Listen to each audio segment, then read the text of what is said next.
Hi hello namaste, నేను మీ Sindhu. Welcome back to our YouTube channel Sindhu's kitchen. ఈరోజు వీడియోలో కరాచీ హల్వా ఇలా ప్రిపేర్ చేసుకోవాలో మీకు చూపించబోతున్నాను. వీటికి చాలా తక్కువ ఇంగ్రీడియంట్స్ పడతాయండి అండ్ చాలా సింపుల్గా దీన్ని ప్రిపేర్ చేసుకోవచ్చు. సో ఆ ప్రాసెస్ ఏంటి తెలుసుకునే ముందు మీ అందరికీ చిన్న రిక్వెస్ట్, వీడియోకి చిన్న లైక్ చేయండి.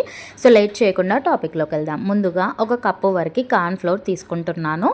ఒక కప్పు వరకు కార్న్ ఫ్లోర్ తీసుకొని అదే కప్పుతో 1 కప్ వరకు వాటర్ పోసుకొని ఈ కార్న్ ఫ్లోర్ని ఉండలు లేకుండా మంచిగా లంప్స్ లేకుండా కలుపుకోవాలి నీట్గా.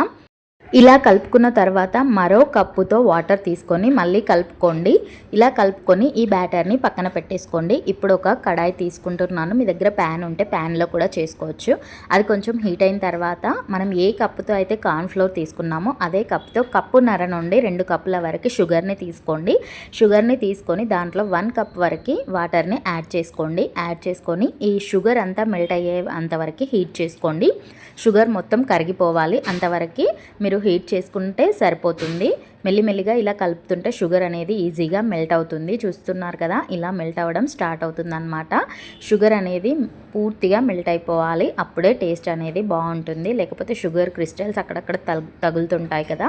షుగర్ సిరప్ అనేది ఈ స్టేజ్కి వచ్చేంతవరకు కలుపుకోండి. దీంట్లో కార్న్ ఫ్లోర్ మిశ్రమం ఏదైతే ఉందో దాన్ని మళ్ళీ ఒకసారి కలుపుకొని ఉండలు లేకుండా కలుపుకొని షుగర్ సిరప్లో వేసుకొని దాన్ని పూర్తిగా కలుపుతూ ఉండండి. ఇలా మీరు కలుపుతూ ఉన్నప్పుడే మధ్య మధ్యలో కలుపుతూ ఉంటే ఇలా మనకి కార్న్ ఫ్లోర్ అనేది గట్టి పడుతుంది. ఇప్పుడు దీంట్లో మెల్లిమెల్లిగా కొద్దిగా నెయ్యిని యాడ్ చేసుకోండి. నాకు ఒక 1/2 కప్ వరకు నెయ్యి పట్టింది. మీరు కొంచెం నెయ్యి ఇష్టపడే వాళ్ళైతే ఇంకొంచెం ఎక్కువ కూడా యాడ్ చేసుకోవచ్చు.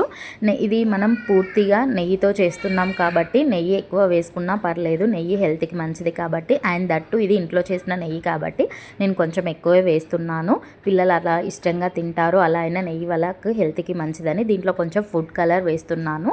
మీ దగ్గర ఫుడ్ కలర్ ఉంటే ఏ ఫుడ్ కలర్ అయినా వేసుకోవచ్చు. దాంతోపాటు కొన్ని డ్రై ఫ్రూట్స్ కూడా వేస్తున్నాను. రెడ్ వేసాను నేను. మీ దగ్గర ఎల్లో, ఆరెంజ్ ఏది ఉన్నా కూడా అది వేసుకోవచ్చు. గ్రీన్ కూడా వేసుకోవచ్చు. మీ దగ్గర ఉన్న ఫుడ్ కలర్ని ఇలా కలుపుతూ ఉంటే మనకు కన్సిస్టెన్సీ అనేది ఇలా అవుతుంది. మెల్లిగా కాసేపు అయిన తర్వాత దాంట్లో నుండి నెయ్యి అనేది బయటికి రిలీజ్ అవ్వడం స్టార్ట్ అవుతుంది. అప్పుడు స్టవ్ ఆఫ్ చేసుకొని ఒక బౌల్ తీసుకొని దానికి నెయ్యి కానీ నూనె కానీ అప్లై చేసుకొని మనం ఇప్పుడు ప్రిపేర్ చేసుకున్న హల్వాని ఇందులో ట్రాన్స్ఫర్ చేసుకోండి. దీనిపైన కొంచెం డ్రై ఫ్రూట్స్ చల్లుకొని ఒక 2 అవర్స్ పాటు అలా పక్కన వదిలేసేయండి. ఇలా వదిలేయడం వల్ల కొంచెం గట్టి పడుతుంది హల్వా అనేది.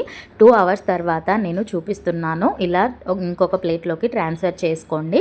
ఇప్పుడు మీకు నచ్చిన షేప్లోకి ఈ హల్వాని కట్ చేసుకోవచ్చు. అంతే అండి, సింపుల్గా చాలా ఈజీగా కరాచీ హల్వా అనేది మనము ప్రిపేర్ చేసుకోవచ్చు.